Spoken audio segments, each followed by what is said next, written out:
Hey, ladies and gentlemen, and welcome to another installment of Dear Deja. Did you guys miss me? Y'all better have missed me. And in the event, I had an eventful weekend, so I'm sorry I didn't drop a Dear Deja yesterday morning, but I'm here. I checked my volume, I checked my lighting, I'm ready. So let's start off. All right, here we go. Hit the thumbs up. Hit the thumbs up right now. Hit the thumbs up right now because I don't need you forgetting. That's number one. Number two, stick around. Stick around, hear the letter, listen to my commentary, and then leave your own commentary at the end of the letter, at the end of my feedback down in the comment section. Don't call me, don't text me about your feedback. Leave it in the comment section because as I share with everybody, you know, it gets the conversation started about these Dear Deja letters, and people like feedback from other folks as well. That's what I'm learning. Also, if you're new here, make sure you hit the subscribe button. And hey, how you guys doing? How are you guys? I'm excited about 2024, and let's get reading on this new Dear Deja letter. Sorry, y'all. I gotta clean my glasses off to read the letters because listen, I get icky. Are you guys digging the new zoo? Hope so. I am. Okay, let's get rocking and rolling. Let me turn this ringer off. Dear Deja, I have been with my girl for 5 years. I met her as she was scamming and running the streets. Since we've been together, she deadass changed her life for me, and I love her for that. Since her transformation, she's been going back and forth to Texas, reconnecting with her family. I love that for her. Just recently, she told me she wants us to move to Texas because she's invested in a family business and she needs to be there to run it. Not to mention, this new business venture has the ability to change our lives. At first, I was apprehensive about going because all of my family is here in Philly, but I do understand how relocating can be life-changing for us in the very best way. So finally, I caved, and 6 months ago, I settled into our new life in Dallas. That's Texas. I actually was getting used to it until my brother called with the news of my mother's health taking a sudden turn for the worse. I immediately caught the first flight home to be with my family. After 4 weeks of touch and go, I returned to Dallas with my mom, with my mind made up that I needed to move back home and help take care of my mom along with my brother. When I broke the news to my girl, she was shocked at first, and then her energy shifted. She started saying things like, what's going to be different health-wise if you're physically there or here? Now, why can't your brother take care of her primarily? This nigga is on a tit this long anyway, etc. This infuriated me because I already subconsciously feel like my mom's health took a turn for the worse because I left. In a heated argument this week, and she told me that if I decide to leave, don't come back. I am heartbroken. I love my girl, but my mom needs me. What should I do? Signed, A Daughter's Dilemma. Alrighty then. Okay, make sure you hit the thumbs up if you're just getting here, right? Let me take a sip of my drink for that one. It's 5 o'clock somewhere.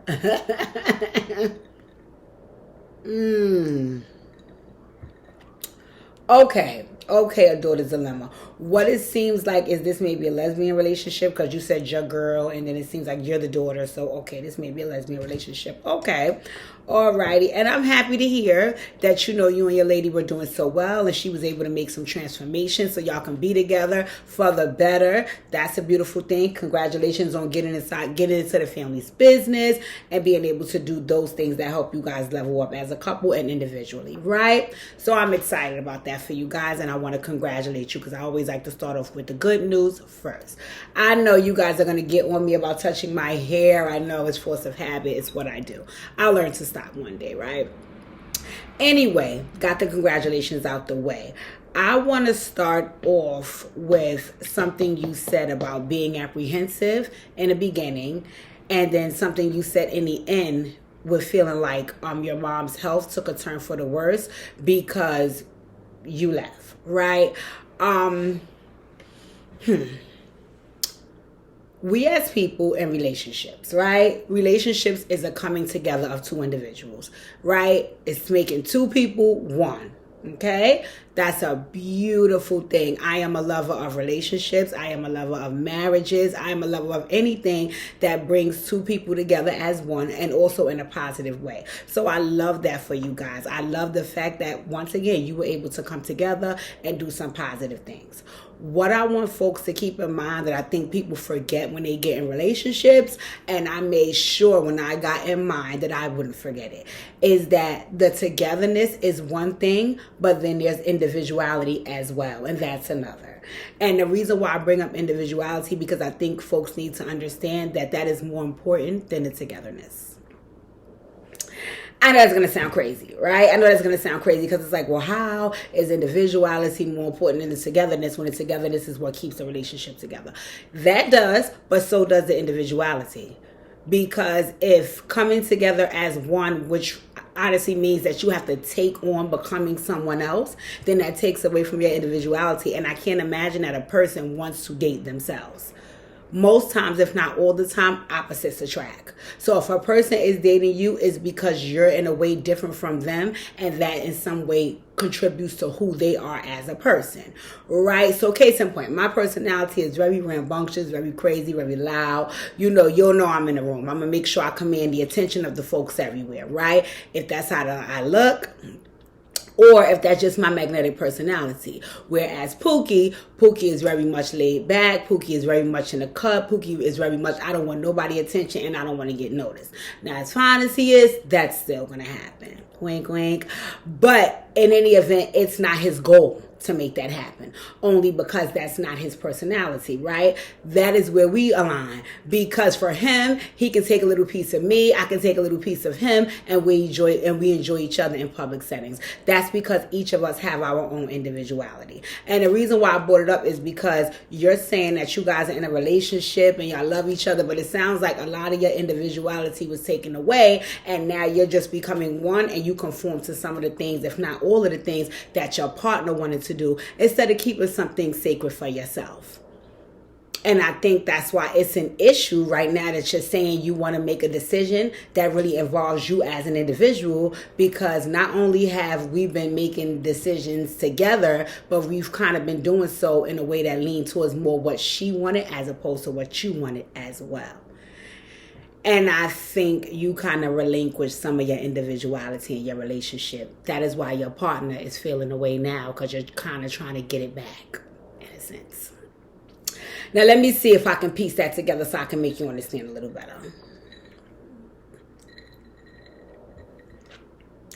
It sounds like, right, what you're saying is, my partner wanted to do some things to make us better, right? Which is a beautiful thing. It's always somebody in a relationship that leads, right? But in having individuality, you can only be led as far as you're willing to go as an individual. Okay, so if you saying, hey, you invested in a family business, was that a joint decision, or was that a decision she just made because I feel like that would be best for us? Because again, if she made that decision on her own and didn't involve you, that means that, like I said, most of the decisions sway in her favor. If everything is in her favor, then what about you? Okay? And I'm saying what about you because right now the decision that you need to make for your family is about you. And instead of your spouse being able to support you through that because she's not used to you making decisions and things being about you, she has a problem with it. Which is why she said exactly what she said. Well, then don't come back.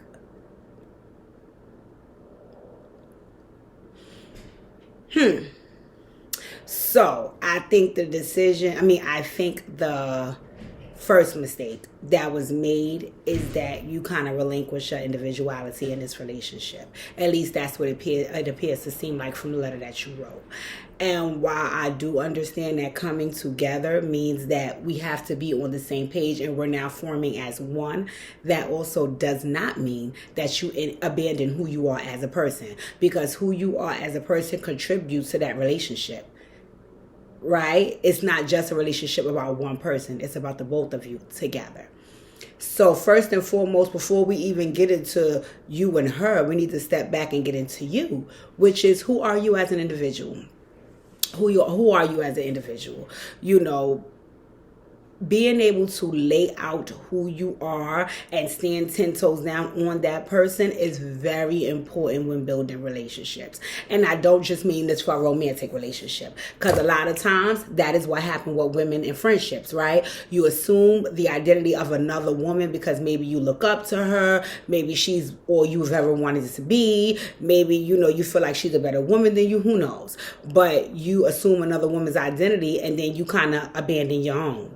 So now you're walking around dressing like, looking like, acting like, and doing everything like that individual. And it's like, okay, Mary, I think it's nice that, you want to emulate Sheila's style and you like the way Sheila does her hair.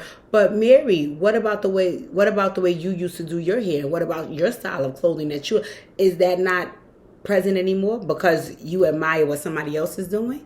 So anytime you're in any situation, you need to maintain some individuality, right? You don't need to latch on to another person and hang on for dear life as if you're not valuable, because that's all that really means.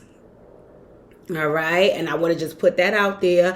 I'm not trying to be, malicious Dee, but I have to put that out there. When you abandon self for someone else or something else, you make folks feel as though you don't feel that you're valuable. And if you don't value yourself, nobody else will value you either. Nobody else will value you either. It starts with you. It starts with you coming to the table to say, listen, I'm this type of woman and this is what I bring to the table and this is what I feel and this is how I want to live my life and this is the direction that I want to go in. Now, again, in relationships, you can still do those things and you can still do those things and compromise, right? So you can say, hey, I'm this type of woman, right? But I don't have an issue compromising with who you are so we can work together. All right. So I'm going to give an example because I always like to give personal examples to show you guys what I mean. Right. So let's just say I'll use my own relationship, which I always use because I love my Pookie. Right. He's very private. Pookie is very private. If it was up to Pookie, nobody would see us. Nobody would he is super duper private, right? Super duper private, right? Which I respect about him, right? I'm super duper open, right? And I know that my role in life before I met Pookie and will continue to be my role in life because it's my life's purpose is to touch, move, and inspire, right? Touch, move, and inspire, right? Along with healing, my role in life is to touch, move, and inspire. I can only do these things by leading by example. You don't know if I'm touching, moving, or inspiring if I don't share these things with you. So for me, if you guys see me post things on social media and things of that nature, if it's not funny stuff, because I just have a funny personality, most times it's to touch, move, inspire, or motivate you. So whether it be my weight loss pictures, whether it be things about school, whether it be how far I've come in my job, whether it be how much I've grown as a person from some of my trauma, I always put myself out there to show people that, listen, I've accomplished something, and no matter how small it may be to the rest of the world, it's huge to me. So I want to put it out there to let you guys know that it's doable, no matter how small you may think things are, right? For Pookie, it's like, I don't think we should tell nobody nothing because I want to live this private life. We have a compromise. Right? For him, he feels like it's okay for you to be who you are, which is if you a person that your goal is to touch, move, inspire, and you live publicly, I get that about you, right? I'll also be willing to compromise and allow you to share some of our stuff, right? Some of the things that I participate in because again, I'm a part of your life that you're living publicly. But for his personal business, I don't share that. And if I do share it, I get his permission first. Because I respect that although I don't mind sharing my own personal business and being public to the world, that's not who I'm with. So we then make compromises, right? And we're able to do so and move forward in a relationship because I want to be my own individual and I want that to be respected and I want him to be his own individual. Because you relinquished your individuality, you made this person feel like whatever they want to do, whenever they want to do it, that's pretty much what goes. Which is why in the end, little mama came with the ultimatum. If you leave, don't come back. You know why? Because you're doing something that you want to do, which normally we do what I want to do. That's not fair. But you also set the stage for that. You just say here in your letter, at first I wasn't interested to move to Texas and then I caved. Yeah, I'm used to you caving. I'm used to us doing what I want us to do. So now when here you are making a decision that something I don't want to do, and also that does not involve me, I have an issue with that. Our relationship is predicated on the fact that we do what I want to do. And that's a very realistic conversation to have because it can affect the future of your relationship, right? That's part A of that. Let's get into part B, okay? Now, just off the letter alone, right? Especially the ending piece. If I only paid attention to that piece, I would swear up and down that you have the most selfish woman on the planet and you should leave that bitch like tomorrow, right? That's the human in me, right? The human in me feels like what she said was very selfish and very nasty and borderline disrespectful. But I paid attention to the entire letter, which is what I do. So I'm not inclined to believe that because when you started off the letter, you shared all of the transitioning that she had done in order to be in a relationship with you. So she can't be selfish if she was even willing to go that far as to make changes to be your girl and make changes for the better.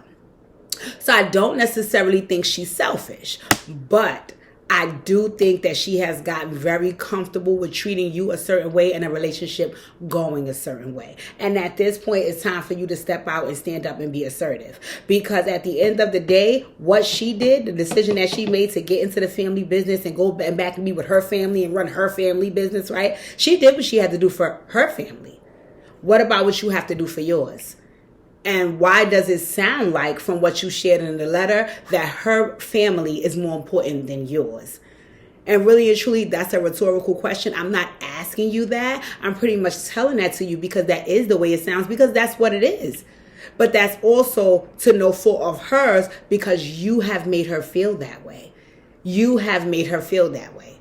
So now you need to step up and say, listen, even though I was willing to, come together and sway in the direction of all the things that you wanted to do, I'm not you. I am my own woman. And because I am my own woman, let's put up, bing, bing, bing, bing, bing. What's my favorite word? Boundaries. Let's put up some boundaries because we never want to have this issue again. So let's put up some boundaries. And if one of your boundaries is, I don't need you interfering or interjecting when it comes to the decisions that I have to make with my family, you need to say that. You need to stand firm on that. And you need to make sure that she understands that she has to acknowledge and respect that. And if she doesn't, then you have some decisions that you need to make, my dear. Because it sounds like you're very torn about, I want to go there and be there for my mom and, show her I got her back and take care of her. But at the same token, I don't want to not be able to come back to you. Why should that even be on the table? Why should that even be on the freaking table? I should never be put in a predicament where I have to choose between you and my blood relatives, especially not my mom. But I think that all this time that you have been dating this young lady, you may have gotten her comfortable with thinking that she's just as important as these people. And I'm not even going to say just as. She's more important. She's more important. Let me tell you something. Pookie have 2 children, right? I believe in my heart of hearts that my man loves me. I believe I would stand on a stack of Bibles and tell Jesus Christ himself, nobody could get me to believe that he doesn't love me. I believe that my man loves me. In my heart, I know he does. For a fact, right? I know that, right? That's law, right? But I also know that Pookie loves his children. And I also know that there is no level of competition that I will ever be on with Pookie's children. I don't care if we get married tomorrow. It just wouldn't happen. It just would not happen. Right? And that's okay with me. That's okay with me. You know why? Because when Pookie and I have our baby, I would love for our child to be put so high up on a pedestal that nobody would feel like they can compete with her as well. That doesn't present an issue for me. And he came here in this relationship with that. He showed up with that front and center. No matter where we go, Khadija, these 2 people will always be primary for me. I get that. I respect that. So we never have problems about that. Never, ever, never. We never argue about it. I never question it. We never have issue. No, whatever you have to do when it comes to those kids, get it done. And that's because he stood 10 toes down in his boundaries surrounding his family. And vice versa. I do the same for my own. Right? And he respects that. But that's only because I stood 10 toes down and he stood 10 toes down and he put those boundaries up front. My dear, you didn't place any boundaries in this. And the ones that you did, they weren't surrounding what y'all beefing about right now.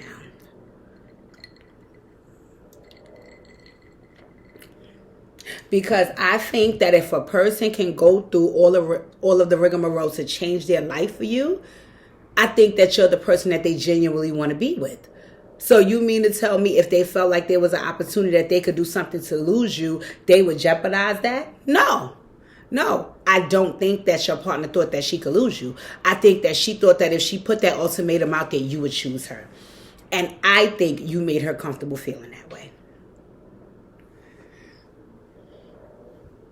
So right now, you're not dealing with a dilemma. You're not dealing with a dilemma. You're dealing with a decision.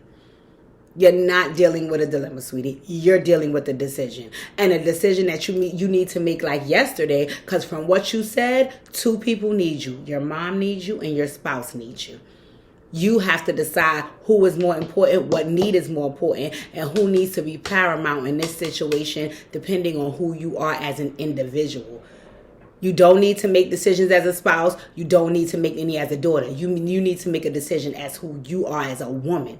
And if as a woman, being a daughter is more important to you than being a spouse, go with your motherfucking mother. And if being a spouse is more important to you than being a daughter, then stick around with your lady. But whatever decision you make, my dear, A, you must be happy about it, and B, you must stand 10 toes down on it. Because the moment you start acting like it was somebody else's fault that you made the choices that you made is the moment that you make yourself a victim and you let me know this dear Deidre was null and void because you're not interested in healing. You're not a victim.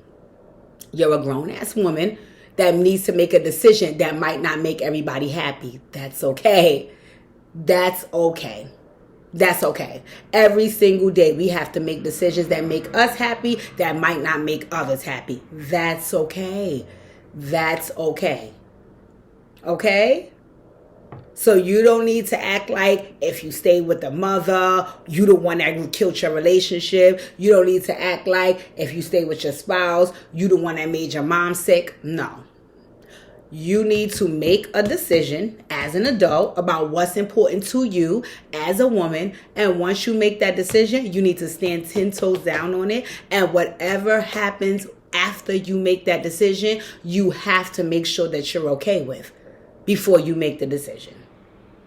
Right? So if you saying that, listen, my girl made some sense. I don't need you to be there, Philip. I don't need to be there physically. We could do some teledoc or telecare, whatever those things are, visits over the phone to check on my mom's health, and you decide to stay with your girl. Whatever happens with your mom's health because you're not physically there, you're not aware of or privy to, you can't be upset about.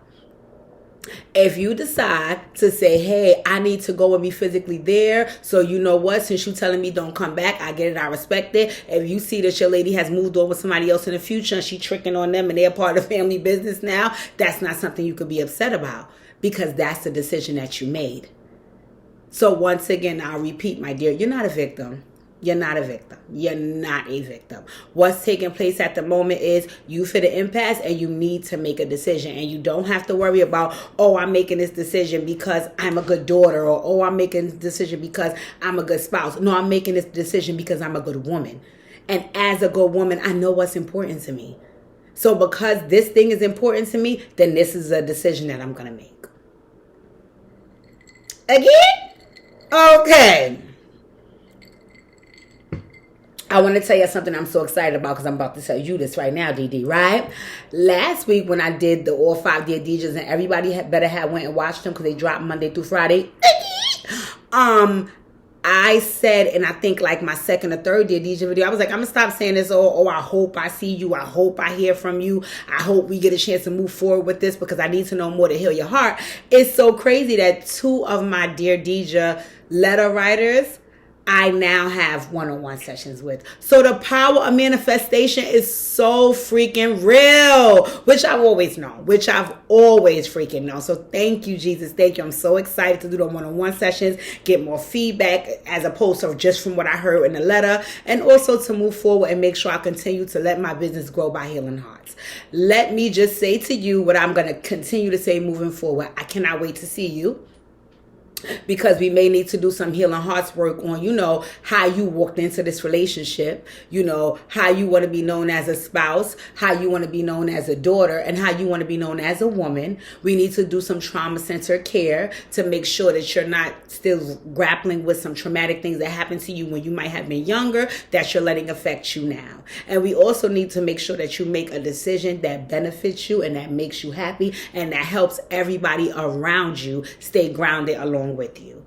All right. So my dear, I will see you soon, because I'm claiming it. Listen. Hello, how you doing? So if you're here, if you're right here, and that means you've heard all of my feedback. So you should be now dropping your commentary right now in the comment section saying, well, Deidre, I don't agree. Or, Deidre, what you said makes sense. Or, Deidre, this is whatever you feel, it doesn't bother me. I want to hear it. The letter writers want to hear it. They appreciate the feedback. The one that I have the one-on-one session with, she really, really appreciated the feedback that you guys were giving in the comments last week. So drop your commentary right now. You should have hit the thumbs up on this video 26 minutes ago. Okay, and if you are a new subscriber, please hit the subscribe button. Make sure you check out my other dear DJs. I love you guys. Thank you guys for tuning in. One last thing. Live at 5. Live at 5 is taking place every Tuesday, every Friday. On Fridays, we have a guest host, Kalila Allen. So we do it together, and it's so fun. We talk about hot topics. We do a little banter. Folks are able to call in. It's a new thing that I added to my YouTube channel that I'm very excited about. So I want you guys to tune in for Live at 5. I'll drop the link. You can call in just on your evening commute home from work, having some entertainment. Y'all know I'm real entertaining. All right. Once again, thank you for tuning in. I love you guys, and I really appreciate all the support.